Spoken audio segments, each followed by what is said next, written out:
All right, Brandon, you ready for a little crossbar challenge? Not at all. Okay, But awesome. I'll try anyway. You want to go first? You want me to go first? No, I want you to go first. I got to figure out how this I is did done. this last time, and that's how I ended up losing 7-2 with Tony. Well, I thought that's why you brought me out, right? Because you lost so bad, you wanted an amateur? I was going to say it's because we were friends, but yeah, if you want to go that route, yeah, absolutely. Well, you know. Little redemption. Ooh. All right, I've done this once before, ever. Remember my warm-up?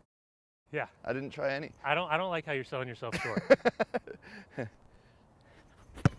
Oh, see what I'm saying? You almost took out the GoPro. I like it. Oh, I thought that's what we were doing. Yeah, the GoPro. It's not the GoPro challenge? What are those like? The $200 nowadays? I need to dial that in. All right. Time to focus up.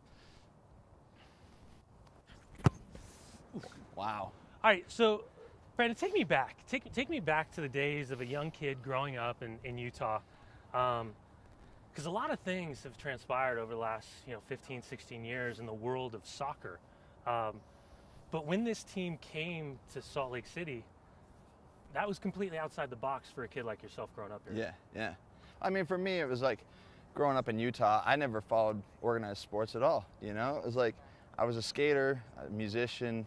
That was my life. I didn't know of anything else. I mean, we dabbled in some football in 6th grade, if you call that playing sports. Yeah. But so for me, it was like just non-existent.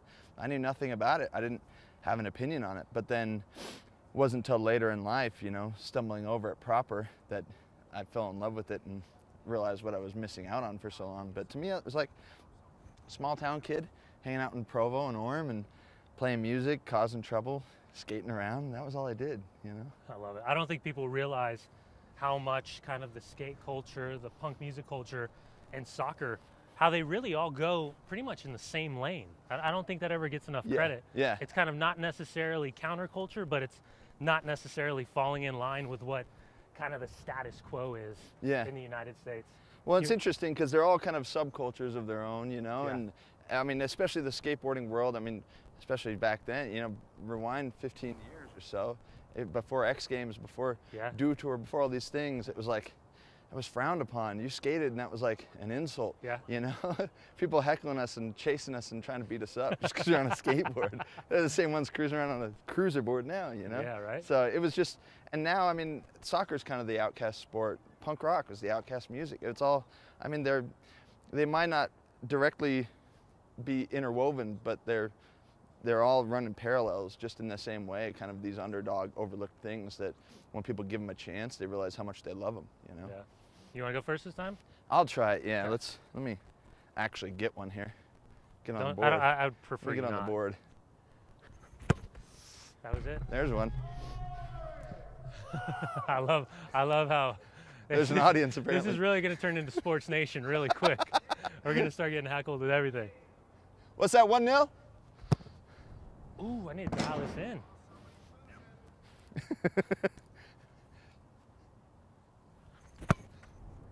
Ooh, I thought that was 2.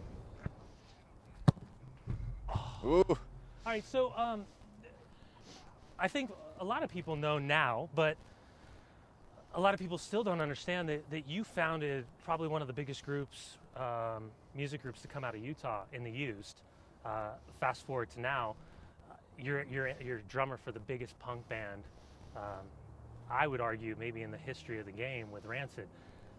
How again, a small town Utah kid has not only huge success with one, but now is finding huge success with another.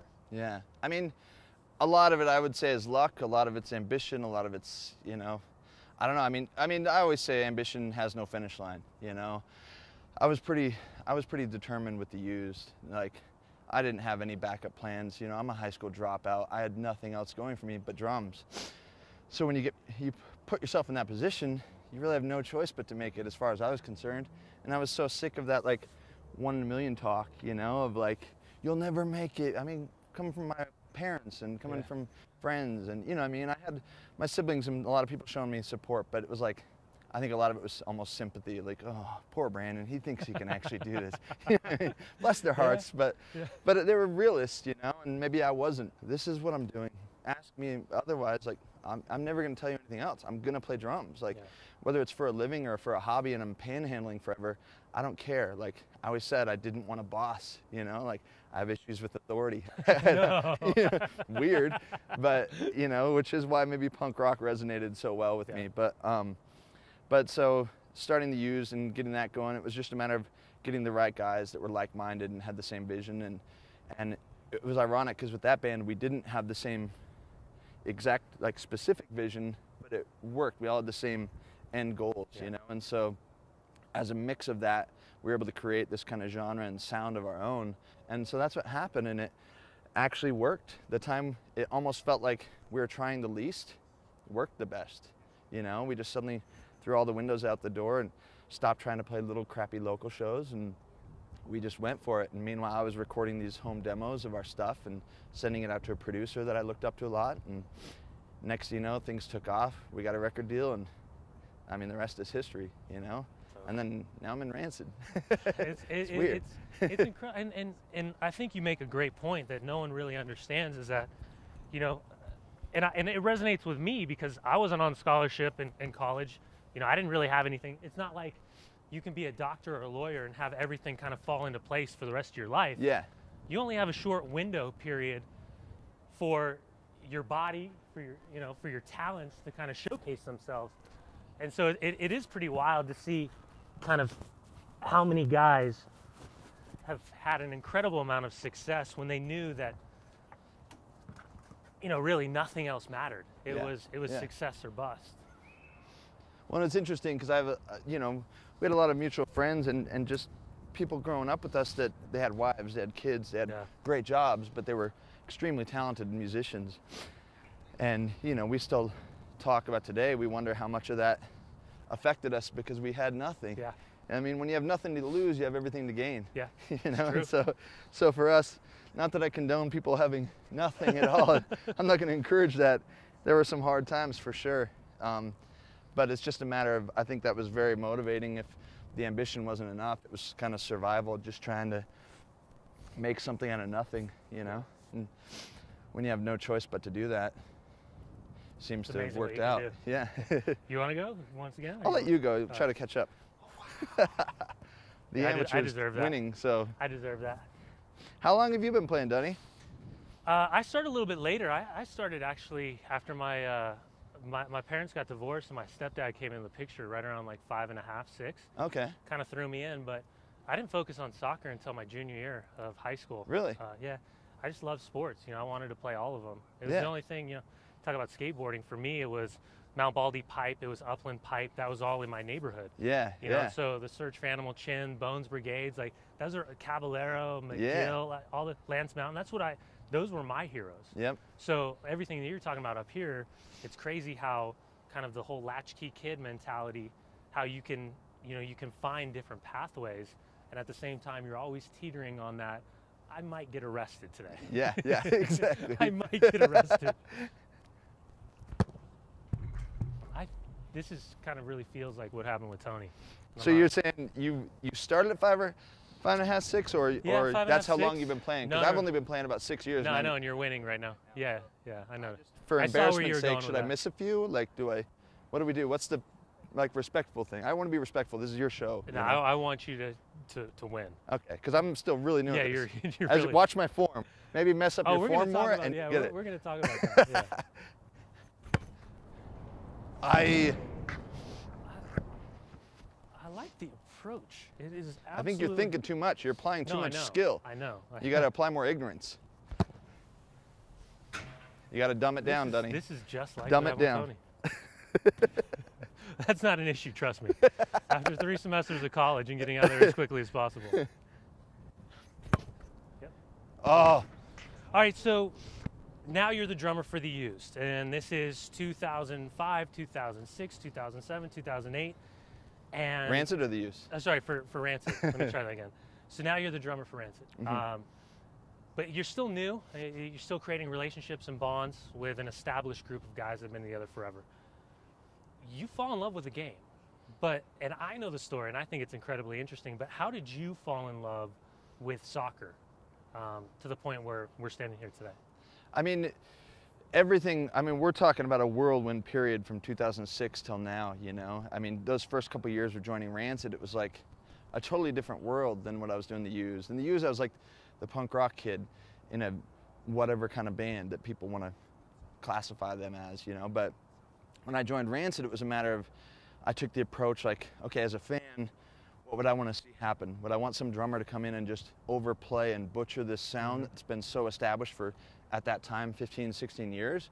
Or would I want him to play just like the old drummer? Would I want something in between, which for me was what I wanted? You know, I was like, that's what I would like to hear. So for me, it's like changing my drumming style a little bit, you know? Like, for me, I never played punk rock drums because I found it a little, I don't know, I lost my interest quickly. I enjoyed doing a little more on the kit. But so to play in a band where that's all I'm doing, it's a matter of like, all right, let's not overplay, let's not overdo it. But at the same time, I want to use my voice and flex a little where I can. So it was just all about adapting and learning things and being open-minded and just turning my brain into a sponge all over again and absorbing every influence. And I mean, when the guys I'm in a band with were my influence, it's weird because they weren't their own influence. So I'm learning what influenced them and trying to adapt that and apply it. So meanwhile, amongst all these things, one thing that came up was soccer. So my very first tour ever with Rancid was in England, and all of a sudden I'm hearing all about Millwall, and I'm hearing, meeting all these guys that are like some of their biggest fans, and every band we're playing with. Like, oh, absolutely. No, that is the Den and all of that. It's a whole different animal. Yeah, yeah. I mean, it is amongst the thugs. I've been to a couple matches there. They're not messing around, you know, but it's great too. Like I mean, the football might not be what you're going to see at some, you know, if you go to a Man U game, but the environment's certainly different. And that's what I loved. It was like, wow, okay, like this is different. You know, this isn't a sporting event, so to speak. And so it was like just being like borderline force-fed football and stuff on this first tour when I was trying to like just kind of take in so much. It was just kind of this underlying theme, which seems to be the case anytime I'm in England. Everyone you're there, that's all that's talked about. That's all that's on the bus and the dressing rooms, and you know. And so I was just like, what is this? Like sports everywhere. Like, come on. Like, and after a while, it was like, you know, my bandmate Lars we were home from a tour, and he was like, hey, let's go to a Real Salt Lake game. And I hadn't heard of it. I'd never heard those words in my life. This is 2007. I'm embarrassed to say it, but I'd never even heard of RSL, nothing, you know, never seen that logo. I was like, I live in Utah, I should know this, but I didn't. That's how out of the sports loop I was. So I was like kind of bummed. He's like, let's go to a game. And I'm like, oh, sporting event? Like really? You know, like, all right, let me look into it. And I buy us tickets, you know, my best friend and Spike and me and Lars, and we all go to this game. And we're just kind of bummed going into it, her and I, and we're like, all right, we'll humor Lars and go to this game. And we went, and you know, he's giving us the rundown, explaining who Pope and Beckerman and all these people are to us, because he, you know, did his research, and we're like, okay, we have no idea how the game's played. And it was one of those ones that right when the whistle blows and it starts, it's just like intense from the get-go, you know, making big runs and shots, and we're just out of our seats and we're like screaming and we don't know why, you know, we're just reacting off the crowd. So awesome. And it was just like the weirdest thing I've ever experienced, because I've never been so quickly just like addicted. You know what I mean? I've never done drugs or drank in my life, but I can appreciate how an addict feels, because soccer did that for me. You know what I mean? So it's like, it felt chemical, it felt real, you know? And I was literally like hooked. I'm like, what is this? This is incredible. And it was one of those games, scored in like the 87th minute or something. We won 1-0. The stoppage time felt like forever, you know? You would think it was a cup game or something, like it meant the world. And then I bought tickets for the next game, bought a jersey, shirt, ball, took some friends out, started a team called Hooligans the next day with my friends. Total poser, knew nothing about this sport. And overnight I was in love, you know, and became a season ticket holder and haven't missed a game since, as long as I'm here, you know. That's such a great story. What makes it even more incredible is kind of being a part of this league since 1997. You know, we're kind of the building blocks, and we call ourselves kind of the Dick Butkus of soccer, the guys who started the league and never were going to make money on it. We're just playing to play.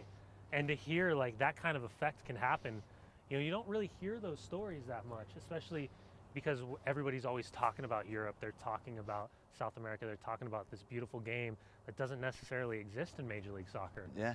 And to hear that that actually happens, it's pretty wild. And it's funny because I think there's still a lot of people like me. As much as the sport's grown, I think there's a lot of people who would love this game, and just, it's not that they're not giving it a chance, they just don't even know that this world exists. You know, it's just off the radar. You want me to go again? Yeah, I go need ahead. To get back go in ahead. This.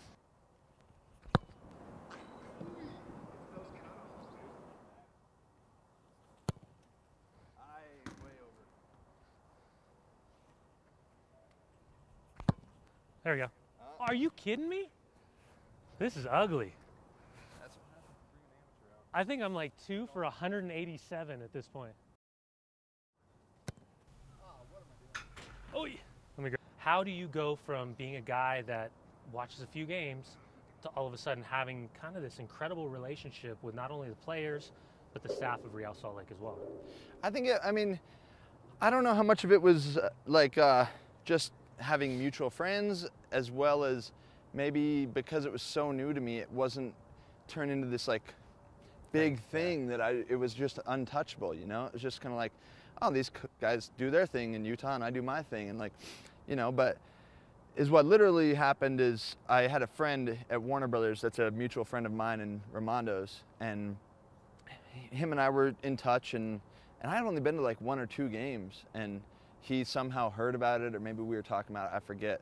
I think he does some stuff with the Galaxy now and then, and is friends with like a few people over there. But he just let me know, he's like, hey, like Nick Raimondo at RSL is like a big music fan, and like he's into your bands and stuff. I think you guys would hit it off great, and you guys should get in touch. So he sent an email to both of us, and it was like, hey, pleasure to meet you, like much respect, you know, like just kind of hit it off, you know. I mean, he's such a good guy. I mean, how can you not love the dude, like right when you meet him? He's just such a good guy. And so we hit it up and became friends, and then from there, you know, just hanging out with him and going to his parties and whatever things were going on, I just got to know more and more of the guys, and we became friends, and then we just hit it off. I mean, this is such a great bunch we have here. The players that have come and gone, every time we bring in new people, there's just this like type of player we seem to get here that I've met a lot of players around the league now, and even overseas and stuff, and there's a specific type that ends up at RSL. I don't know if they're that way and they come here,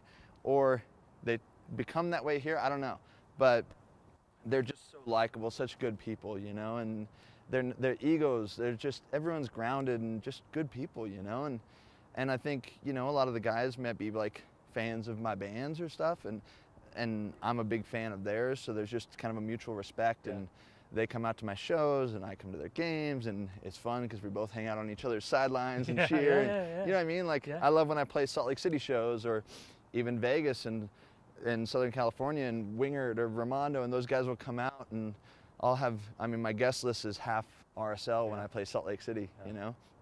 And it's just awesome to be up there doing my job, and I'm in the zone and just like focused and all that stuff, which is a very different version of me. If you've been to my shows, you know, I kind of get my game face on. So it's weird to be playing and see them over there wearing my shirt or something, and, you know, and all stoked and cheering, and then turn the tables and I'm sitting over there screaming and wearing their jerseys. And, you know what I mean? Like, it's just kind of rad. I don't know that a lot of people get to experience that. But, yeah, I mean, it's just kind of grown, and you get to know the staff, their events and stuff. I love getting involved in some of the charities and things they do, because RSL and its fans and staff get involved in so many things that are so awesome, you know. I love it. So it's really inspired me and made me want to get more involved in the community and things like that. And so we work together on a lot of things and just kind of hit it off. It's just good people, you know. Good people find each other, and it's rad. It's like, you know, we always say it's RSL family, but it's not an exaggeration. This is like my family, you know. It's the family you get to pick. Yep, absolutely, absolutely. Still 1-0, right? Yeah, that's right. I didn't want to bring it up, but this has been my problem. I either come that short or that much further every single time. At least you're consistent. Consistently bad, yeah. I'm trying to find something here. Yeah, you ready? He's on the board, lads. Finally. All right, all right. I'm gonna go to work. I'd prefer more play than work on this one. What am I doing? That's terrible. I'm consistently inconsistent, which keeps you guessing, and I like that. This is like when Ned and I played. One of us was bad, one of us was a little less bad.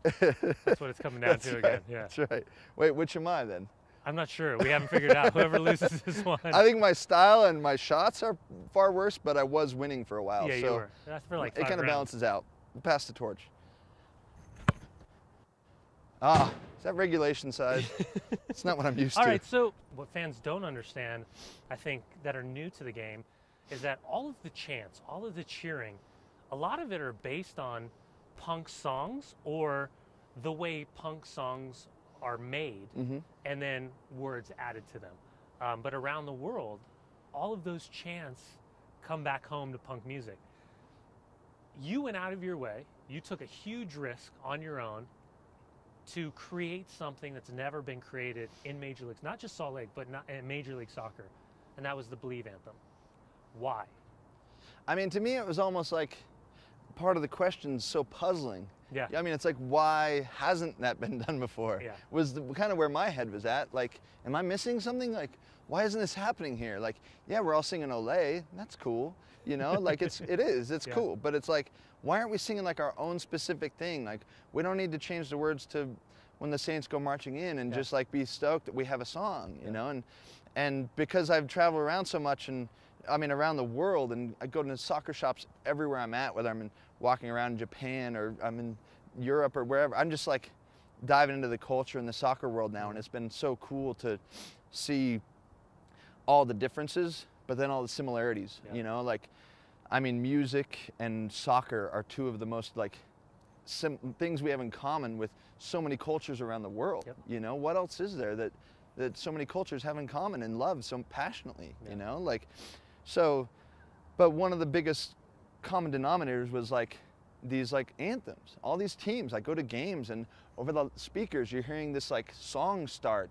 And as soon as it starts, the whole crowd starts singing along. And it's like, yeah, all right, you got your national anthem that you do, but then you have your anthem. And it's like, that's awesome. Like, you know, granted, I hadn't been to a lot of sporting events, you know, some hockey games, and that was about it. But the atmosphere and the energy and the unity and everything that created, it literally felt like you were all there together. Like you all may as well have rode in the same very large van, you know? And so like, I love that camaraderie and what it created. So coming back home, I was just kind of toying with ideas like, that'd be awesome if we had something.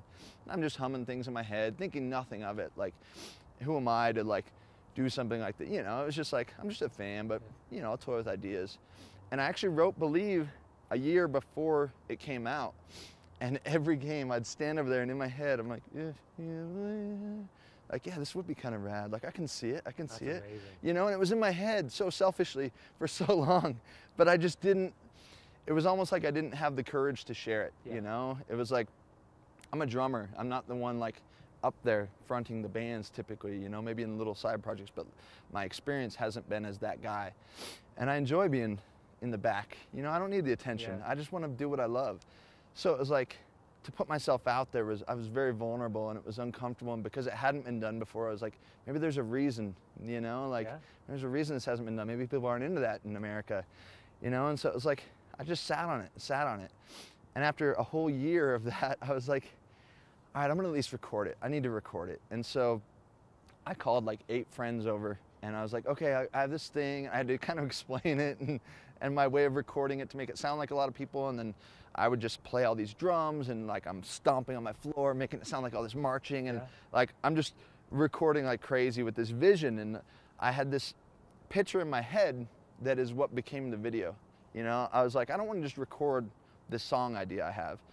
I want people to hear what I'm seeing, you know? And so I recorded it in that way with footsteps, with wind, with traffic noise. Like if you listen closely to the audio, you're hearing the recording, not the video footage.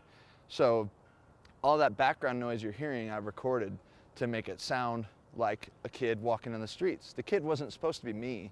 It just became me. But I just pictured, you know, like you're walking home from school, kicking rocks, and you're singing the team song of what you love, because it's always in your head, because it's your thing, it's what you love.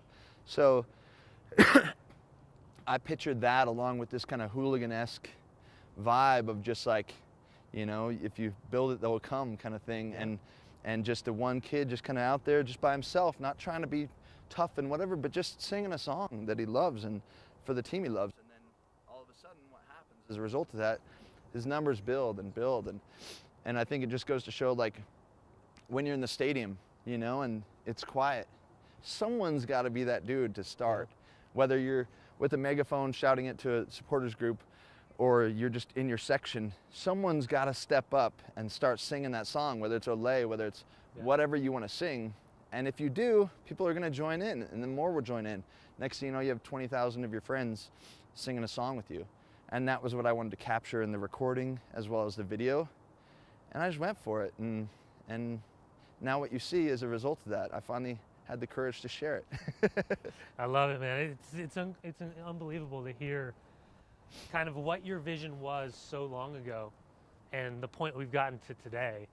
And you know, it's how satisfying it has to be to just know that something was so organic and so pure. Yeah. And it resonates so well amongst the culture. It's more surreal than satisfying even, just because it's still weird that was an idea I heard in my head in the shower one day.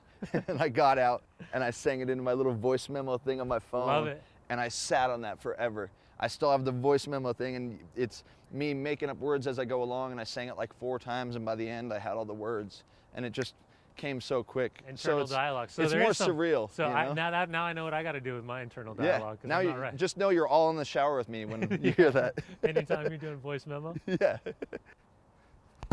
Oh, that is so bad. I think I'm rubbing off on you with those because I'm putting them way over the top. See? Oh, Dunny. Now you're just trying to let me win. I don't need the charity. What was that? Trust me, I'm not. Oh, come on. All right, so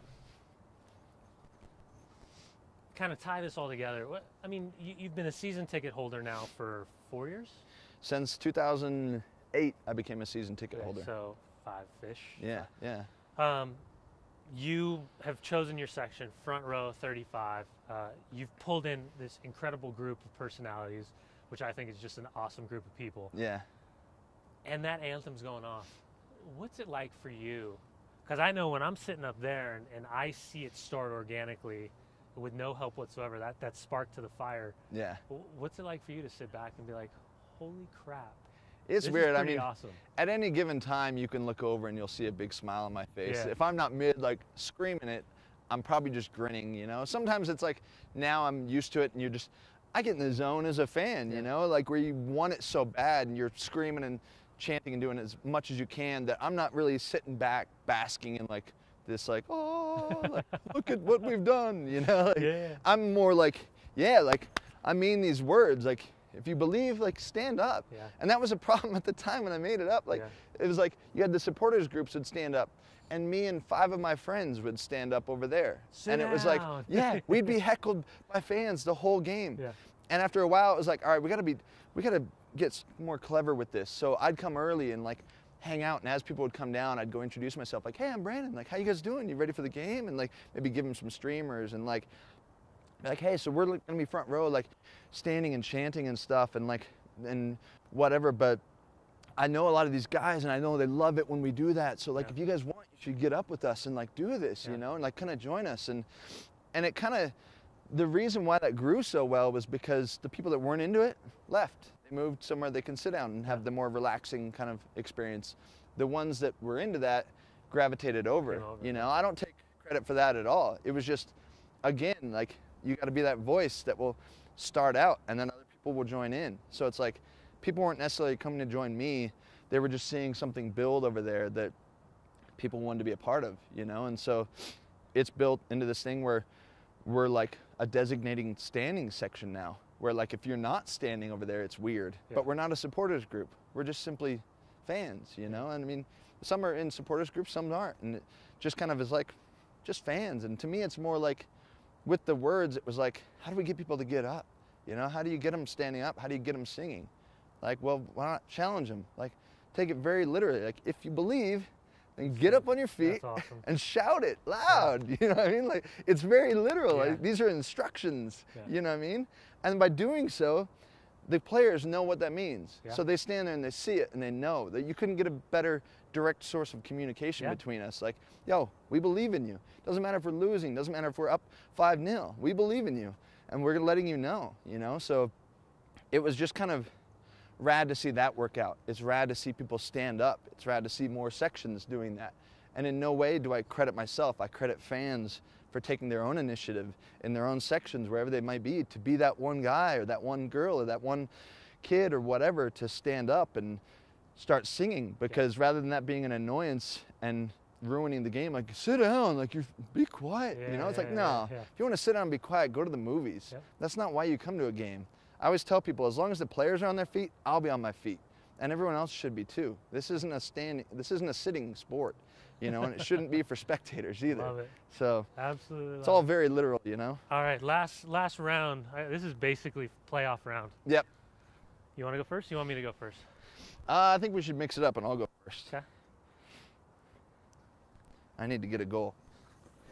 Yeah, I prefer you get a goal and not a goal. What am I saying? No, you keep, go that, it's go that, that you thought know, process. the knee-jerk You're reaction. a striker now. Yeah, the knee-jerk, like, wants now that to I go get to to play goal. with you every once in a while, yeah, you're a striker now. All right, here we go, Dunny. Oh. Oh, I thought that was that it. Much off I thought that was it. Except for that last one where I pretty much broke the GoPro. I just keep going over the top. We might have to go to playoff round. Gotta calm down. You're not happy with the tie? We can tie. No, whatever you want, man. It's your show.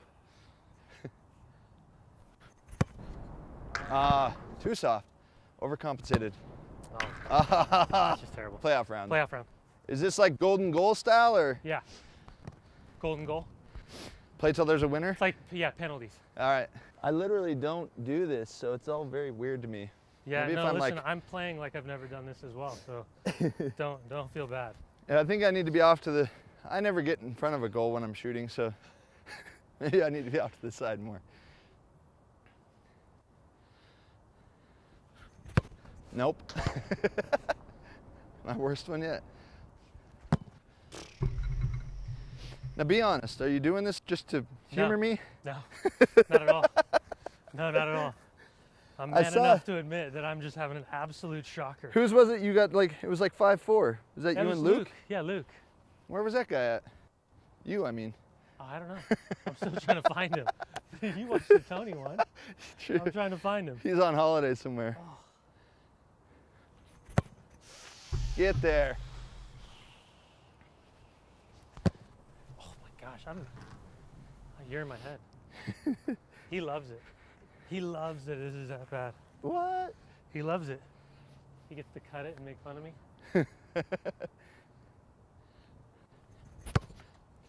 Oh, come on. All right, all right. That much every single time. Yeah. That last one, I should have had it. We'll let Dunny shake the balls. Sean, I blame you for all of this. I'm this bad because of you. The stadium lights are presence. on and it's dark outside. Really? Yes. You're so getting a wedgie next time I play against you.